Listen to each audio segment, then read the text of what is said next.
Eu logo abra, né? Mas eu mostro depois. A graça e a paz do Senhor Jesus seja sobre o teu coração. Nós louvamos ao Senhor. Sou grata a Deus, imensamente grata. Primeiro, quero sempre, e como semente de honra, mencionar, né, os pastores, pastor Nilza, Fernanda, pastor Cláudio e sua esposa, que sempre estão, a Vanessa, sempre estão envolvidos quando eu estou aqui na Bahia. Sou do Rio Grande do Sul e eventualmente, né, temos vindo de tempos em tempos. Agora que recebeu a palavra do irmão dizendo, em março você está aqui de volta. Eu disse, mas por quê? Estou te dizendo, eu não sei. Mas eu louvei ao Senhor. Hoje, quando eu chegava, uma irmã disse, que bênção que a senhora está aqui, é porque alguma coisa nós expandimos. Então é bom ter essa reputação, é bom ser recebida, apoiada, acolhida, e para a glória de Deus, né, irmãos? A gente trabalha para o Senhor, nada é nosso, não somos nossos. Então, quando nós podemos fazer a obra do Senhor e ver o resultado, a gente se alegra demais. E neste final de semana, nós tivemos então o nosso treinamento, a nossa capacitação de líderes aqui na Videira, com outras três igrejas que estavam também participando, mas estivemos na igreja Gera Vida, estivemos na igreja Mavec, onde lá foram formados 250 crianças, juades, né?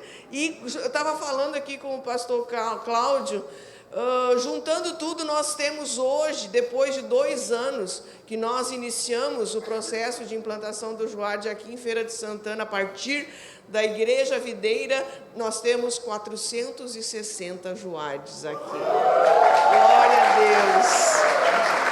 Isso é para a glória do Senhor. E eu sempre falo, irmãos, porque não é que eu creio, é que eu tenho essa experiência.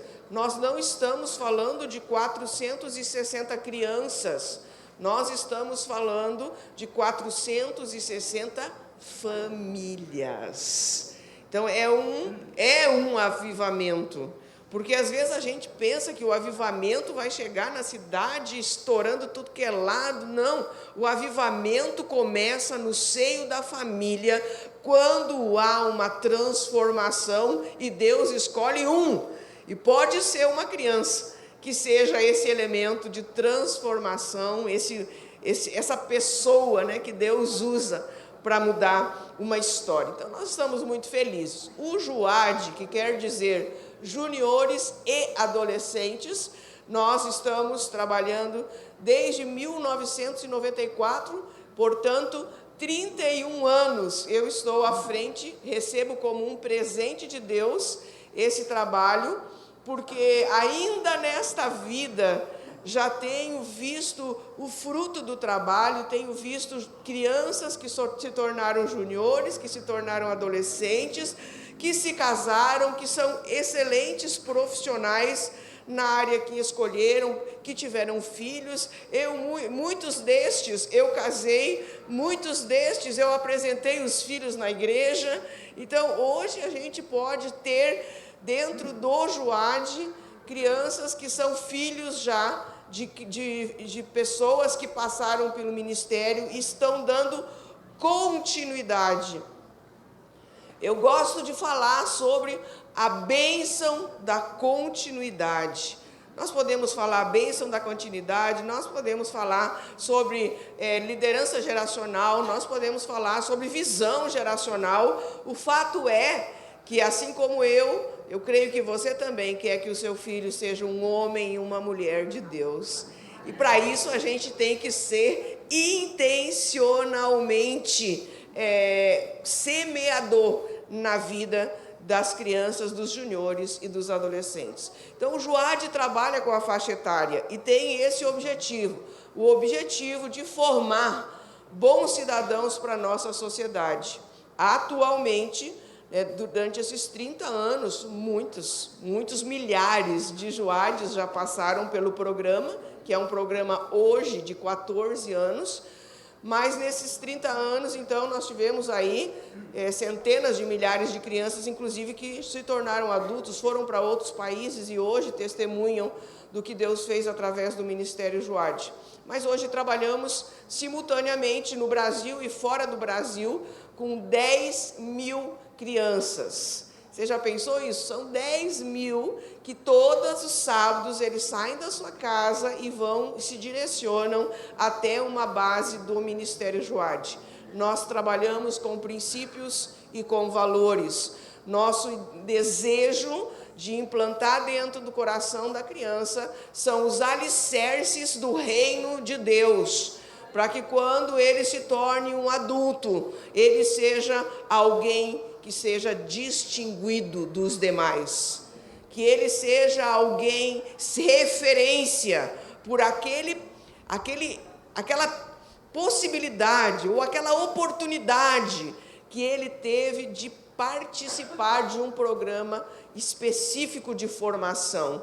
Então não é um trabalhinho com crianças, não é um projeto como se fosse um escotismo, não é nada disso. É um programa estruturado, sistemático, de continuidade, orado, pago o preço pela liderança, que é toda voluntária, pelos pais e amigos que ajudam, para que a gente possa ser esse instrumento de Deus para levantar a próxima geração.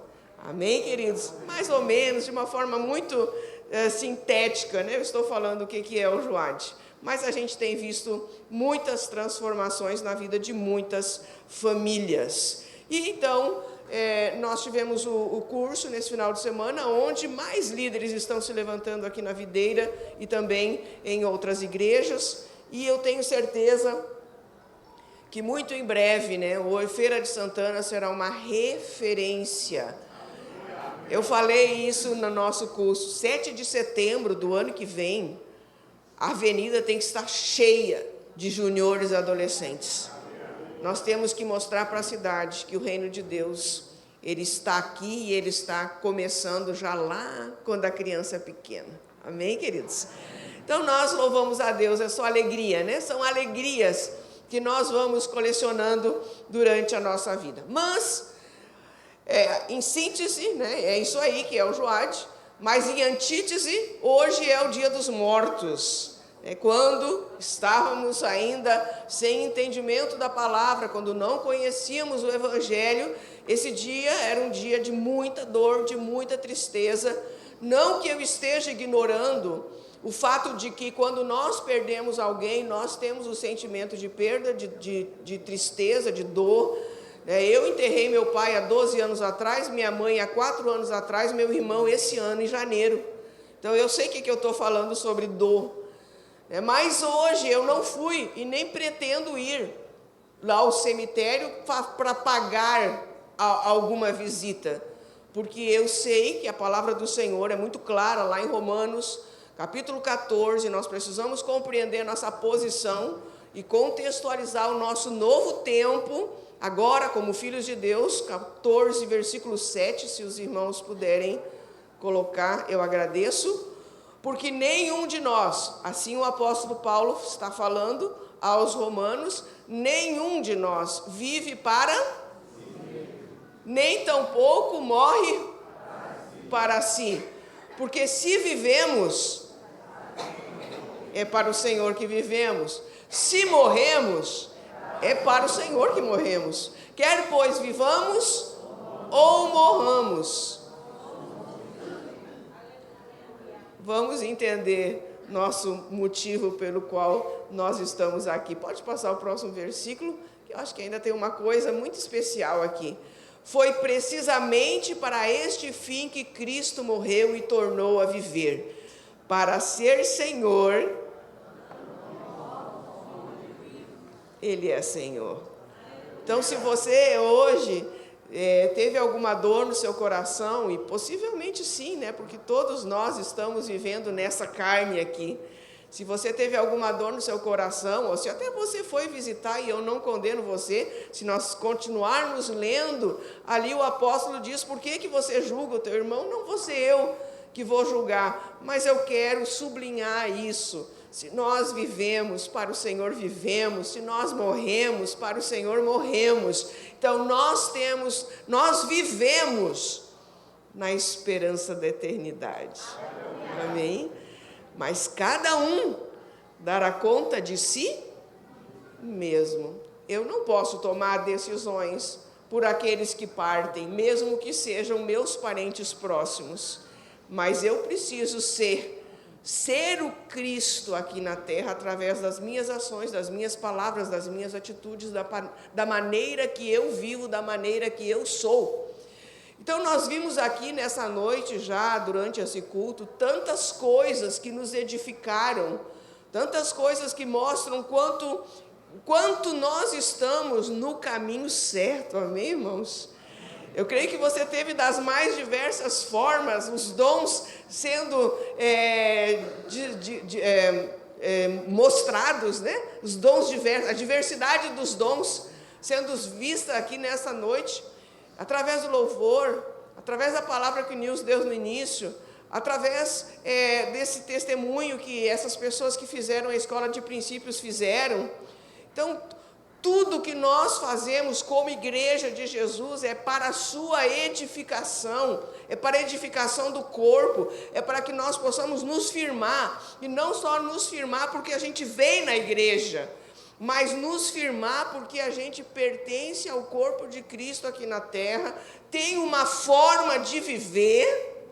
Nós não somos como todo mundo, nós somos herdeiros e co-herdeiros das promessas do Senhor Jesus. E uma das coisas que eu acho tremenda, e eu reconheço e chancelo, é quando a igreja entende o que Jesus veio fazer na terra. Lá em Atos capítulo 1, nesse livro, o livro do agir, né? O livro de Atos é o livro do agir, capítulo 1, versículo 1, ali a carta é dirigida a Teófilo, e ele está relatando todas as coisas que Jesus começou a fazer, mas também a ensinar. Então, hoje, muitas vezes, as pessoas estão vindo para a igreja buscando a bênção, mas rejeitando o ensino. As pessoas querem ser abençoadas, mas rejeitam o ensino.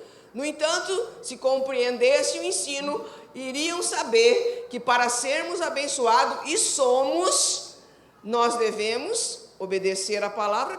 E nós temos isso lá em Deuteronômio capítulo 28, versículo 1, que diz exatamente isso, sobre as bênçãos sobre a nossa vida. Deuteronômio capítulo 28, 1. Se vocês ouvirem atentamente a voz de quem? Se vocês ouvirem atentamente a voz do Senhor, seu Deus, tendo o cuidado de guardar todos os seus mandamentos que eu lhes ordeno, o Senhor, seu Deus, exaltará vocês sobre todas as nações. E aí ele começa a falar sobre as bênçãos que nós recebemos quando nós ouvimos a voz do Senhor e obedecemos as palavras. Se ouvirem a voz do Senhor, seu Deus, sobre vocês, virão e os alcançarão todas as bênçãos. E ele começa a descrever. Nós não vamos ler. Você vai ser bendito na cidade, você vai ser bendito no campo, seus filhos serão benditos, sua colheita será bendita, tudo na sua vida será bendito, se você ouvir atentamente a voz do Senhor. Então, nós recebemos bênçãos, irmãos? Recebemos. Mas nós não devemos vir à igreja por causa da bênção. Porque a bênção, ela não pode ser o motivo que me traz. Porque a palavra do Senhor também diz que a bênção corre atrás daqueles que são obedientes. Você imagina a cena, você está andando e a bênção está correndo atrás de você para que você possa, ser bendito em alguma coisa. Quando você é obediente, exatamente isso que acontece. Agora, quando você faz a escolha de não obedecer ao Senhor, exatamente o contrário acontece. Você corre atrás da bênção e a bênção corre de você. Então, é uma coisa muito interessante, né? Mas, enfim, estou falando isso sobre essa questão de a igreja ter claridade, ter clareza sobre a importância do ensino. E já foi falado aqui também, né? Por que os pastores que sobem nesse altar não oram por o emocional? Porque existem coisas, meus irmãos, que a gente não precisa forçar a barra. Tudo aquilo que é mandamento não se consulta sentimento. Tudo que é mandamento não se consulta o sentimento. A gente só obedece. Então, se você recebe uma palavra, e essa palavra é uma palavra de revelação para a sua vida, ela trouxe para você uma instrução, não é o que você sente. Simplesmente obedeça. E eu quero falar, só deixa eu olhar o horário, porque o pastor Nils, ele é muito gentil, mas eu sei que quando começa a dar o horário, ele começa a olhar o relógio, né?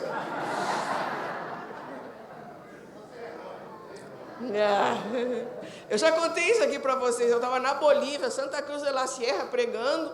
Esqueci de perguntar para o pastor que hora terminava o culto, mas perguntei ali na maior, pureza. Pastor, que hora termina o culto? Até que hora eu posso pregar? Foi a pergunta que eu fiz. Eu disse, você pode pregar até a hora que você quiser, irmã. 9h30, todo mundo vai embora. Mas você pode sair pregando, não tem problema. Mas vamos lá. Deus tem falado comigo uma palavra muito especial. Vou sintetizar ela por causa do horário mesmo, mas assim, só para que você possa ter mais uma palavra para colocar no seu coração nesse domingo à noite. Gênesis capítulo 49, versículos 22 a 26. A contextualização desses versículos fala sobre Jacó. Jacó está já quase está no leito de morte, ele já está em idade avançada, está vivendo no Egito em uma vida muito boa. Imagina, o filho dele se tornou o governador, o cara que manda em tudo. Então ele foi trazido de Israel para o Egito e foi colocado sobre uma situação muito confortável. E ali estavam todos os irmãos de José e também os netos, enfim, os filhos dos filhos. Então, nesse momento aqui, Jacó está dando uma palavra, está dando um decreto para cada um dos seus filhos e dos seus netos. Aí a história é grande, mas para que a gente possa só compreender. Quando a gente abre a nossa boca, eu vou falando e já vou trazendo uma instrução prática, tá, irmãos? A nossa boca, quando nós falamos como autoridade aos nossos filhos, é decreto, tá? Então, quando a gente começa a falar com os filhos e dizer que eles não servem, que eles não sabem, que eles são burros, que eles não servem para nada, você está falando decretos. Então, por isso que eu cuido muito a maneira como eu falo com os meus filhos. Quando eu estive agora, no mês de junho, depois que eu vim aqui, depois que eu fui lá nos Estados Unidos, eu vim aqui em junho. Mas antes de sair de lá, eu coloquei a mão sobre a cabeça de cada um dos meus netos e dei uma palavra específica e individual, porque cada um deles tem uma identidade. Então, meu filho disse, mãe, faz uma oração, você é a nossa mãe, você é a pessoa que Deus tem colocado como autoridade espiritual da nossa vida, faz uma oração para os nossos filhos aqui. Eu peguei cada um. Agora, semana passada, minha filha veio do Rio de Janeiro com os meus netos aqui do Brasil. Antes deles saírem, mãozinha na cabeça e uma palavra decretando a bênção sobre os meus netos, porque eu creio no poder da palavra, porque a instrução, e essa é uma das instruções que a Bíblia nos fala, que Jacó dá uma palavra, e ele chama José, chamou todos, chamou Naftali, chamou todos, e aí vem aqui José, no versículo 22, ele diz, José é um ramo frutífero junto à fonte. seus galhos se estendem sobre o muro. Os flecheiros lhe dão amargura, atiram contra ele e os hostilizam. O seu arco, porém, permanece firme, e os seus braços são feitos ativos pelas mãos do poderoso de Jacó, sim, pelo pastor e pela pedra de Israel, pelo Deus de seu pai, que o ajudará, e pelo Todo-Poderoso, que o abençoará, com bênçãos do alto dos céus, com bênçãos das profundezas, com bênçãos dos seios e do ventre.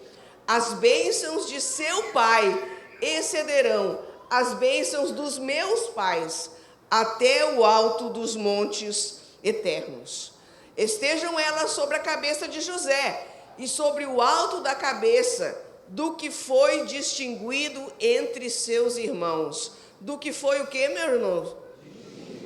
Ele foi distinguido entre todos os seus irmãos. Eu não vou contar toda a história de José, mas eu penso que, como vocês são uma igreja de princípios, de valores, de ensino, vocês conheçam a história de José. Rapidamente, José foi traído pelos irmãos, colocado numa cisterna, foi vendido, foi para o Egito, tornou-se escravo de Potifar. Depois a esposa de Potifar veio, tentou ele dia e noite para que ele tivesse relação com ela. Ele fugiu, mas mesmo assim ele foi condenado, ficou 12 anos numa prisão, revelou sonhos daqueles que estavam na prisão, foi levado até diante do faraó e tornou-se o administrador executivo de todo Israel, porque ele teve a capacidade da interpretação de sonhos. E a partir disso ele trouxe seus irmãos e sua família de volta para viverem melhor ali. Então, o que faz alguém se distinguir? Eu acho que é importante essa reflexão. O que faz alguém se distinguir? Alguém que viver acima da média. Eu creio, irmãos, que nós, filhos de Deus, herdeiros da promessa, comprados pelo sangue do Cordeiro e que temos entendimento da palavra, nós precisamos viver acima da média. Nós não devemos depender do governo com bolsa de nada, porque nós somos homens e mulheres abençoados por Deus. Nós não podemos viver aí pedindo coisas como se nós fôssemos vítimas de alguma coisa, porque nós somos distintos, nós somos alcançados pela graça de Deus. Então nós temos que ser aquele tipo de pessoa que os outros que não conhecem a Cristo olhem e digam: olha, eu quero essa luz dessa pessoa aí. Eu quero ser bem sucedido como ele é. Mas logo lhe digo, já de antemão, a preguiça, ela não aceita, o sucesso não aceita preguiça. Preguiçoso não chega a lugar nenhum, né? Então, já tiro isso para você. Então, por que às vezes a pessoa não vive acima da média? Porque é preguiçoso. Preguiçoso não chega a lugar nenhum. Então, o que nós podemos dizer que é uma pessoa que está acima da média? É alguém nessa geração, é você ser parte dessa geração, entender o seu lugar nesse tempo e manifestar com clareza, ou seja, claramente as pessoas precisam olhar para você e ver em você as virtudes do reino de Deus, para que aqueles que estejam à sua volta, seus familiares, as pessoas do seu trabalho, os seus vizinhos, eles possam olhar e possam mudar, querer mudar, por causa do seu testemunho. Isso que eu penso que é uma pessoa que distinguida. Ela tem um poder de ação, ela tem uma presença de palco, se fosse artista, né? Ela tem uma chegada que, quando ela chega, as coisas mudam. Porque ela tem um nome e ela tem um sobrenome. Ela tem o nome dela, que é a identidade dela, e o sobrenome dela é Solução. É uma pessoa que traz solução aonde quer que ela esteja. E às vezes a gente esquece desse nosso chamado cristão. A gente esquece quem nós somos e começamos a nos colocar numa posição de vítima, quando o Senhor nos chama para sermos líderes. O que distingue você é a sua liderança. Ah, mas eu não sou líder, pastora. Não, mas você é líder, o primeiro líder que você é da sua alma. Se você não for líder da sua alma, você se torna um psicopata. Então você precisa ser líder da sua alma. Então nós temos que exercer liderança. Todo cristão, todo chamado exerce um tipo de liderança. Liderança sobre si mesmo, liderança sobre os seus filhos, liderança até sobre o cachorrinho. Tem que exercer algum tipo de liderança. E liderança é o quê? Influência. Liderança não tem a ver com cargo, liderança não tem a ver com status, nem tem a ver mesmo com microfone. Ah, uma pessoa que fala no microfone tem liderança. Mentira, não é verdade isso, tá? Às vezes a pessoa fala no microfone morrendo de medo. Então, liderança tem a ver com provocar influência. Então, pensa sobre isso. Você é uma pessoa que influencia os outros, ou você é uma pessoa influenciada pelos outros? Você sabe aquela historinha do pimentão e do chuchu? Vocês conhecem chuchu aqui na Bahia? A chuchu, se tu colocar, tu quer aumentar o alimento, tu põe chuchu com qualquer outra coisa, porque o chuchu vai pegar o gosto. Você quer aumentar a panela com gosto de carne, bota chuchu, porque o chuchu vai ter gosto de carne. Chuchu é isso, ele recebe influência de todos, mas pimentão é diferente. Tu bota pimentão, ele vai marcar a presença dele, né? Então, que você não seja chuchu, que você seja pimentão, né? Cuidado para você não ser influenciado, né? Então, viver, amigos, irmãos, viver acima da média é um desafio para nós, mas é imprescindível para que o plano de Jesus Cristo se estabeleça na tua casa e na tua família. E aqui então, vamos voltar lá só para a gente passar rapidinho, o versículo 49, versículo 22, né, onde ali o Jacó está dando uma palavra muito importante para José. Ele diz: José, tu é um ramo frutífero junto a uma fonte. Imagina, seu pai disse isso para você. Você é um ramo frutífero, você é alguém que tem frutos, você é alguém que é forte.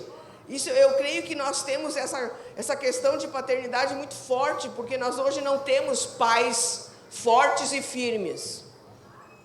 Então, quando nós recebemos uma palavra dessa do nosso pai, nós temos que sim valorizar isso.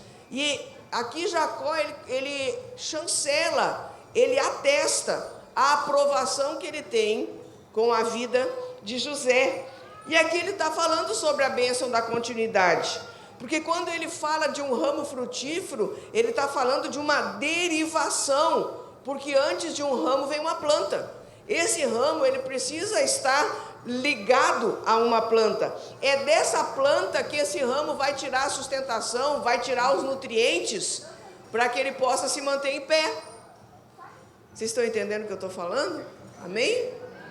Então, queridos, o ramo frutífero de José foram as experiências que ele teve com Cristo, ao ponto de passar todas as experiências que ele passou, porque ele era um improvável. Por todas as experiências que ele passou, era improvável que ele continuasse firme nos caminhos do Deus do pai dele. Mas, no entanto, ele permaneceu. Então, quando ele diz isso, você é um ramo frutífero, você permaneceu.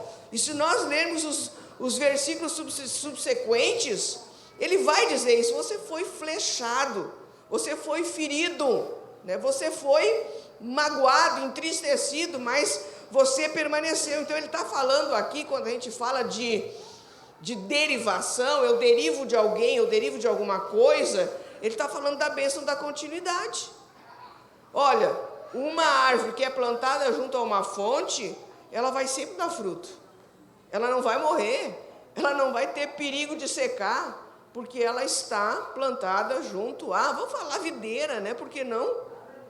Vou falar videira, você foi plantado aqui, meu irmão. A gente precisa pensar sobre isso. Por que Deus te colocou aqui nessa igreja? Por que não te colocou noutra? Você foi plantado junto à fonte. E é aqui que o Senhor quer que você seja uma bênção. Eu aprendi uma palavra nova aqui. Porque sempre que eu venho para a Bahia, eu aprendo uma palavra nova. E eu aprendi, o nome da palavra é muriçoca. Né? O pastor disse assim, ó. Eu tive um problema num dia que eu fui dormir e teve um bicho que não deixou dormir, né? E ele perguntou se era muriçoca. Aí eu disse, olha, o nome eu não sei, só que eu sei que não me deixou dormir, né? Mas, o que é a muriçoca? Ele me explicou. É um mosquito, que a gente chama no sul de mosquito, que ele pica você e ele suga. E ele vai para outro lugar. Então, não seja uma muriçoca aqui na videira, que vem aqui só sugar alguma coisa e vai para outros lugares.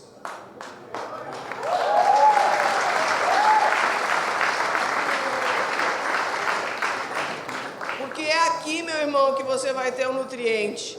É aqui que você vai ter a sustentação. É aqui que você vai ter a bênção da continuidade. Não só para você agora, mas também para os seus filhos e para os filhos dos seus filhos.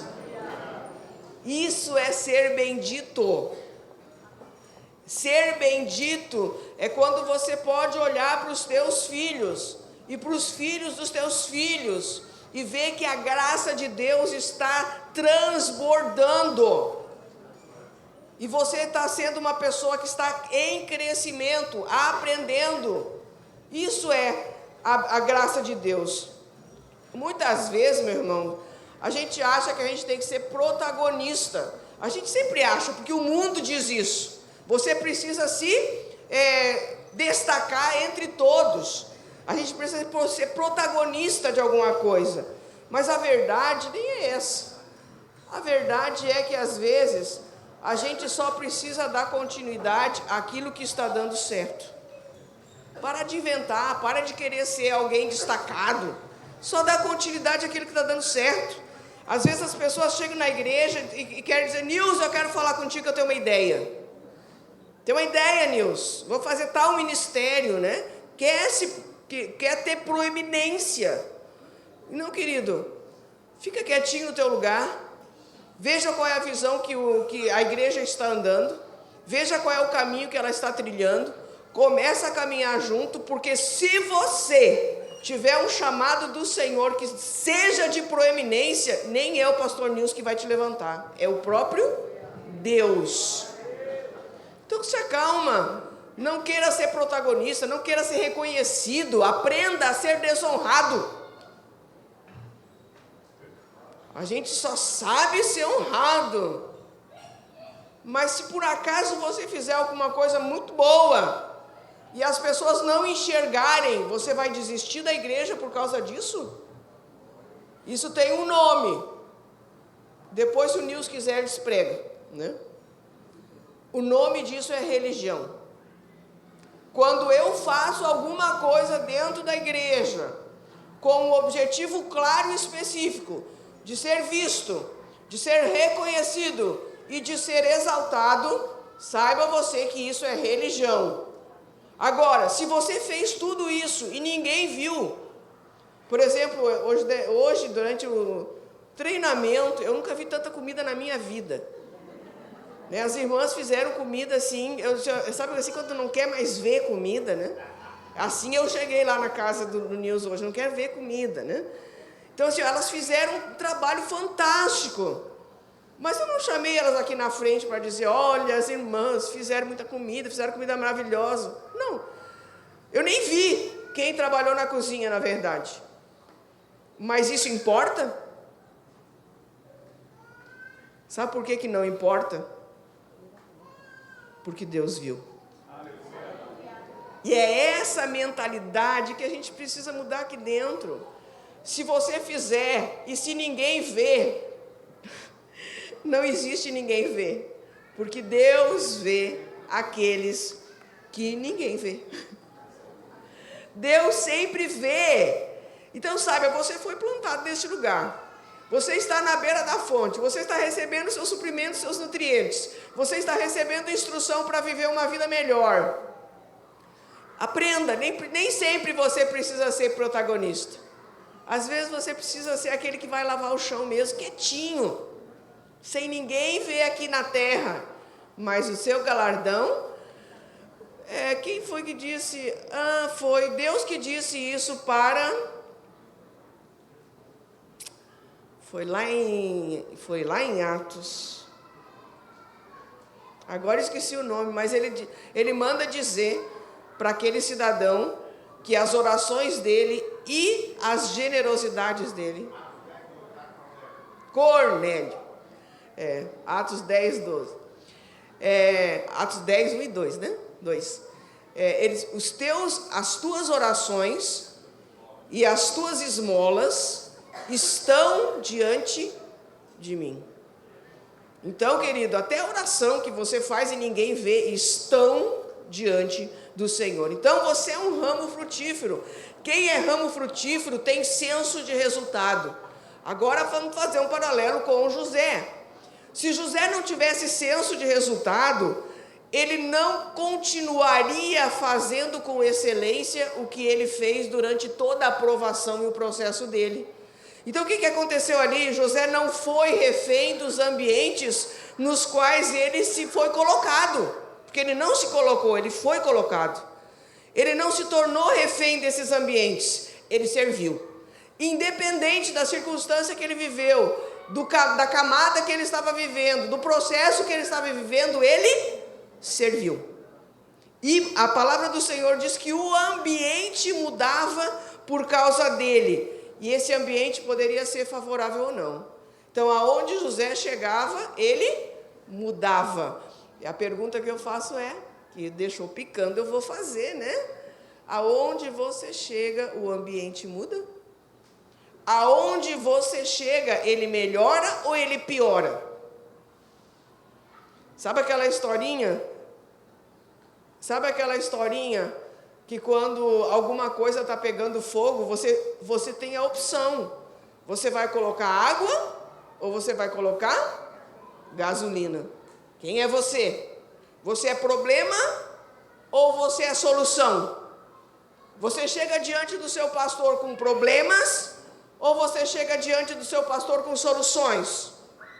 Essa é a distinção, meu irmão. Essa é a distinção que José fez nos processos que ele foi colocado. Então, ele mudava os ambientes nos quais ele era colocado. Então, às vezes, as bênçãos, elas são vestidas de problemas. As bênçãos na vida de José foram vestidas de problemas. Cada problema que chegava na presença de José, ele transformava em bênção. Pelo quê? Pelo seu serviço, pela sua postura, pela sua posição. Então a gente precisa enxergar a mão do Senhor em todas as circunstâncias, sejam elas boas, sejam elas ruins. Então, os desafios da vida, gente, vão chegar para nós todo o tempo todo, até o dia em que nós formos chamados pelo Senhor. Mas nós temos que entender que nós vamos aprender com esses desafios, seja na humilhação ou seja na honra. Até na humilhação tu pode aprender, e na honra também você pode aprender. Então, aí no versículo 25, para a gente já ir para o encerramento, né, por causa do horário, versículo 25, ele fala sobre 3 tipos de bênçãos. Pelo que Deus, de seu Pai, que o ajudará pelo Todo-Poderoso, o abençoará. Com bênçãos, da onde, irmãos? Bênçãos do alto dos céus. Tem bênçãos que chegam na nossa vida, que a gente tem que dizer assim, só Deus podia fazer aquilo. Existem algumas bênçãos que a intervenção é direta. Um dinheiro que aparece do nada. Você não tinha de onde tirar, não tinha o que fazer, de repente surge uma circunstância e pá.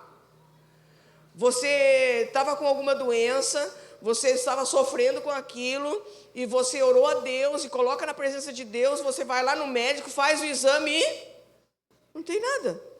O que você diz? Só Deus. Então, existem coisas que acontecem lá no céu, existem ordens que Deus dá lá no céu, e que ninguém muda aqui na terra. Isso é tremendo, irmãos. Porque às vezes acontecem algumas coisas com pessoas que a gente acha que elas não mereciam. Não é? Ah, mas por que aquela pessoa ali é tão abençoada? Por que aquela pessoa ali recebeu tal coisa? Tá, mas você não viu o que ela fazia. Então, você não via, mas ele via. E quando Deus decide abençoar, meu irmão, ninguém pode impedir. Então, quando Jacó está dizendo aí, José, você vai ser abençoado com bênçãos do alto céus, é isso. Deus vai intervir na tua vida de uma maneira que ninguém vai impedir o que Deus quer fazer na tua vida.